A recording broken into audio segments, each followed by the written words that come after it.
नमस्कार दोस्तों, आपके अपने चैनल EduTech लोमिस ठाकुर में फिर से एक बार से स्वागत है। दोस्तों यहाँ पर आज हम बात करने वाले हैं विरासत ऑनलाइन के बारे में। विरासत होती क्या है, सबसे पहले आपको हम ये बताने वाले हैं। जैसे हमारे कुछ बुज़ुर्ग हैं, हमारे जो बड़े बुज़ुर्ग होते हैं, उनका देहांत होने के बाद जो उनकी ज़मीन होती है वो हमारे नाम कैसे आएगी, ऑनलाइन कैसे होगी, तो उसको बोलते हैं हम विरासत। तो यहाँ पर हम आज आपको बताने वाले हैं कि अपनी ज़मीन अपने नाम कैसे ऑनलाइन करेंगे, यानी कि आप विरासत आवेदन हेतु कैसे ऑनलाइन करेंगे। तो यहाँ पर आज हम आपको बताने वाले हैं कि विरासत आप ऑनलाइन कैसे करेंगे। चलिएगा, अब हम आपको विरासत ऑनलाइन करनी बताते हैं। तो सबसे पहले आप गूगल ओपन कर लेते हैं। गूगल पे आपको डालना है वाद VADVAAD.UP.NIC.in। तो इस पर जैसे ही आप क्लिक कर लेते हैं तो इस तरीके से आपको साइट खुल जाती है। यहाँ पर देख सकते हैं आपको लिखा हुआ है राजस्व न्यायालय कंप्यूटराइज्ड प्रबंध प्रणाली RCCMS, इसकी फुल फॉर्म है।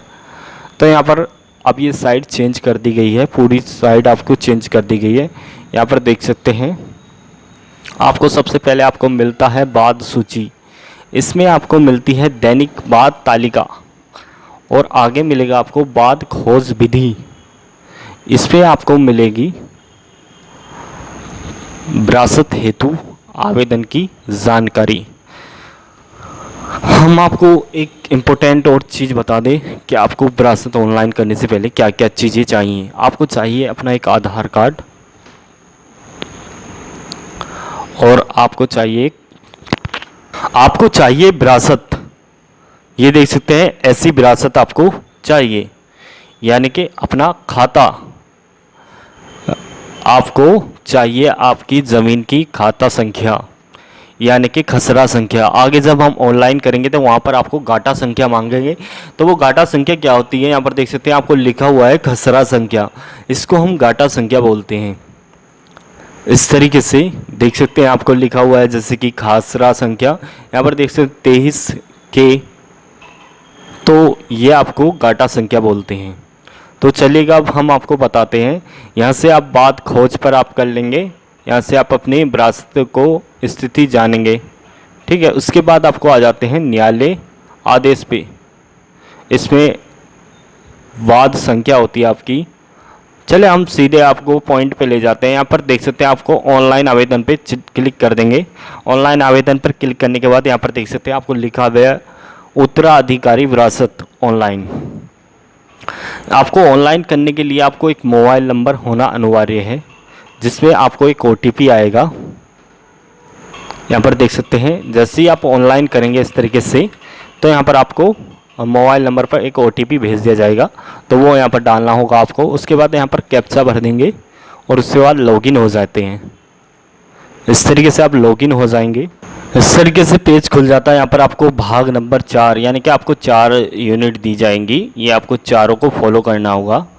ये चारों भाग आपको भरने होंगे। तो फर्स्ट भाग में आवेदन का विवरण भरना होगा। सबसे पहले आपको आवेदन का नाम भर देंगे, यहाँ पर उसके पिता का या पति का नाम भर देंगे। अगर आवेदक लेडीज़ है तो उसके पति का नाम भरेंगे, और आवेदन जेंट्स है तो आप उसके पिता का नाम भरेंगे। यहाँ पर देख सकते हैं आपको लिखा हुआ है आवेदन उत्तर प्रदेश से बाहर का है। अगर उत्तर प्रदेश का है तो नहीं लिखना है, और बाहर का है तो हाँ लिख देना है।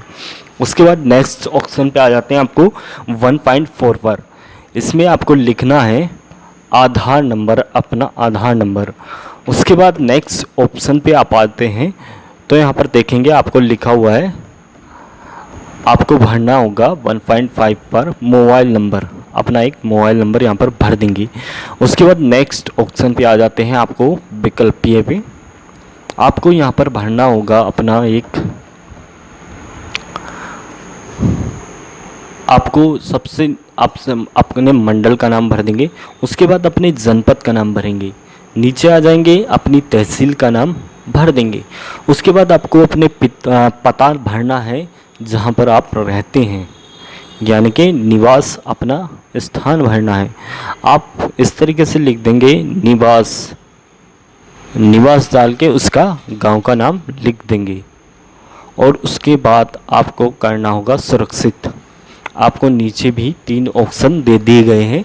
आपको सबसे पहले दिया हुआ है संशोधन करें, दूसरा आपको दिया है सुरक्षित करें और तीसरा नेक्स्ट करें। तो सुरक्षित कर देंगे, ऑटोमेटिक ही नेक्स्ट चला जाएगा। अब आ जाते हैं भाग नंबर 2 में। आपको मृतक या मृतकों की इनका आपको विवरण भरना होगा इसमें। तो यहाँ पर सबसे पहले आपको कर देते हैं उत्तराधिकारी का आधार। तो यहाँ पर देख सकते हैं, आपको अगर उत्तराधिकारी पुरुष है या जेंट्स है तो उसको पुरुष या जेंट्स यानी कि स्त्री है तो स्त्री कर देंगे। उसके बाद यहाँ पर अगला ऑप्शन में आप उसका खाताधारक का नाम भर देंगे, मतलब जो इससे जो मृत्यु हुई है उसका नाम यहाँ पर भर देंगे। उसके बाद यहाँ पर उसकी डेट ऑफ बर्थ भरेंगे, यहाँ पर उसकी तिथि भर देंगे, जौन सी तारीख को वो मरे हैं तो यहाँ पर उसकी तारीख यहाँ पर भर देते हैं। उसके बाद नेक्स्ट ऑप्शन पे आ जाते हैं आप। डेट ऑफ बर्थ भरने के बाद नेक्स्ट ऑप्शन आपका खुल जाता है 2.3 पिता या पति या संरक्षक, पिता या पति या संरक्षक, यानी कि स्त्री है तो उसके हस्बैंड का नाम आपको यहाँ पर भरना होगा नीचे, और वही पुरुष है तो यहाँ पर उसके पिता का नाम भरना होगा। अगर इनमें से अगर उसका कोई उत्तरदायी नहीं है तो यहाँ पर आप संरक्षक का नाम भरेंगे। संरक्षक बोलते हैं जो हमारे रिलेटिव होते हैं, तो उस यहाँ पर उसका रिलेटिव का नाम भर देंगे। उसके बाद यहाँ पर लिखेंगे कि मृतक की जो है वो ज़मीन किसके नाम पर है। उसके बाद फिर से यही मंडल, ज़िला, तहसील और अपना गांव का नाम, निवास यहाँ पर ये लिख देंगे।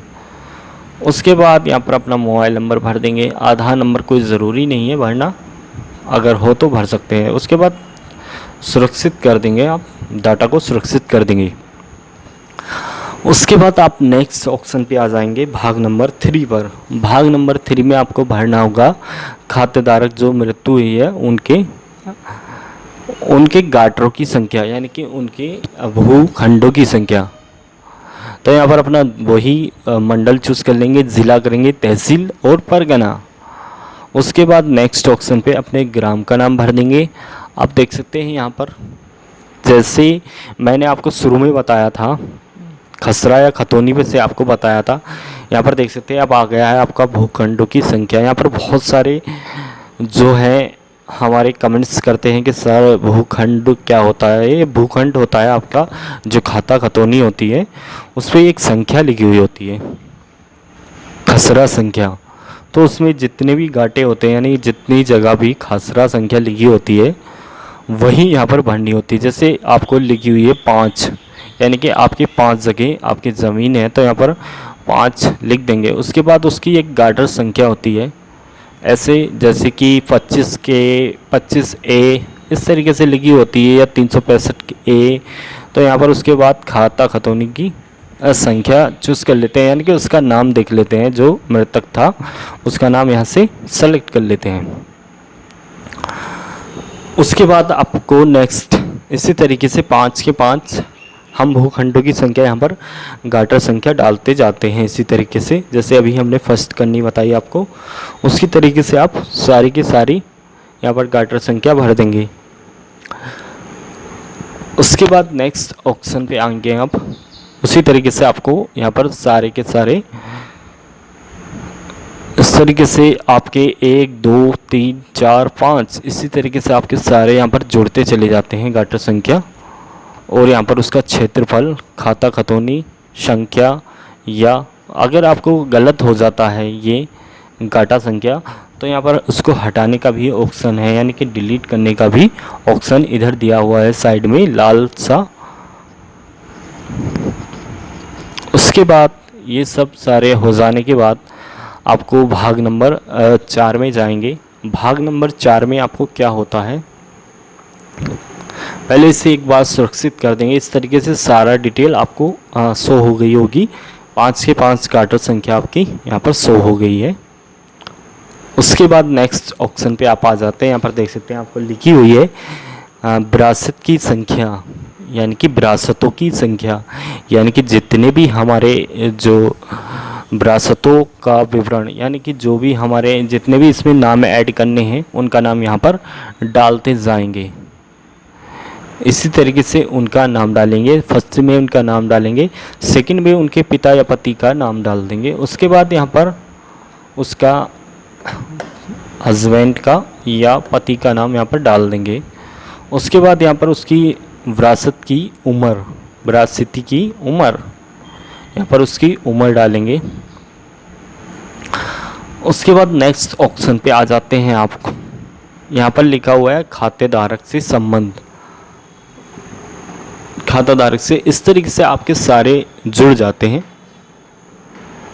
जुड़ने के बाद यहाँ पर देख सकते हैं, आपको यहाँ पर आप सुरक्षित कर देंगे डाटा को।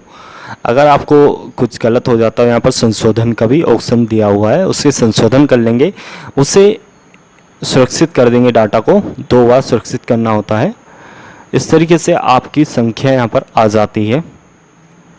देख सकते हैं नीचे आवेदन सक्सेसफुल, पंजीकरण कंप्लीट हुआ। कंप्लीट होने के बाद आपको यहाँ पर मुख्य पृष्ठ पे चले जाते हैं। मुख्य पृष्ठ पे जाने के बाद आपको यहाँ डाटा प्रिंट कर लेते हैं। आशा करूँगा मेरे द्वारा समझाई गई बातें आपकी समझ में आई होगी। तो हमारे चैनल को सब्सक्राइब करना ना भूलें। थैंक यू दोस्तों।